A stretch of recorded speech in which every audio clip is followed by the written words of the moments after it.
దెబ్బ తగిలిన చోటే మళ్ళీ మళ్ళీ తగిలితే ఎలా ఉంటుందో తెలుసా? అది భరించడం చాలా నరకం. నేను చెప్తున్న నిజాలకి ఎంతో మంది రియాక్ట్ అవుతున్నారు. అంటే మోసం చేశారా మోసపోయారో తెలియదు గానీ బాధ మాత్రం భరిస్తున్నారు. మీరు నాకు పంపించే ప్రతి మెసేజ్ నేను చూస్తా, ఫీల్ అవుతా, బాధపడతా, అయ్యో అనిపిస్తుంది. కానీ నొప్పి మాత్రం మీదే. కాటేసే పాముకు పాలు పోస్తారు గానీ నీడనిచ్చే చెట్టుకు నీళ్లు కూడా పోయారు జనాలు. కష్టం వచ్చిందని చెప్తే నీ కష్టం ఎవ్వరికి రాకూడదు అంటారు. సంతోషం వస్తే మాత్రం మనదే ఇదంతా అంటారు. సాయం చేస్తే మంచోడు అంటారు, లేకపోతే చెడ్డోడు అంటారు. మరి డబ్బు ఇస్తే మనోడు అంటారు, ఇవ్వకపోతే పగోడు అంటారు.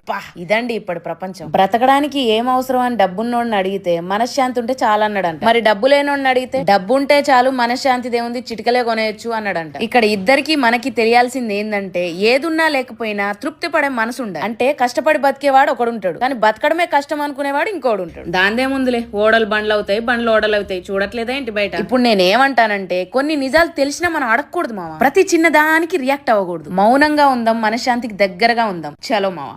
దెబ్బ తగిలిన చోటే మళ్ళీ మళ్ళీ తగిలితే ఎలా ఉంటుందో తెలుసా? అది భరించడం చాలా నరకం. నేను చెప్తున్న నిజాలకి ఎంతో మంది రియాక్ట్ అవుతున్నారు. అంటే మోసం చేశారా మోసపోయారో తెలియదు గానీ బాధ మాత్రం భరిస్తున్నారు. మీరు నాకు పంపించే ప్రతి మెసేజ్ నేను చూస్తా, ఫీల్ అవుతా, బాధపడతా, అయ్యో అనిపిస్తుంది. కానీ నొప్పి మాత్రం మీదే. కాటేసే పాముకు పాలు పోస్తారు గానీ నీడనిచ్చే చెట్టుకు నీళ్లు కూడా పోయారు జనాలు. కష్టం వచ్చిందని చెప్తే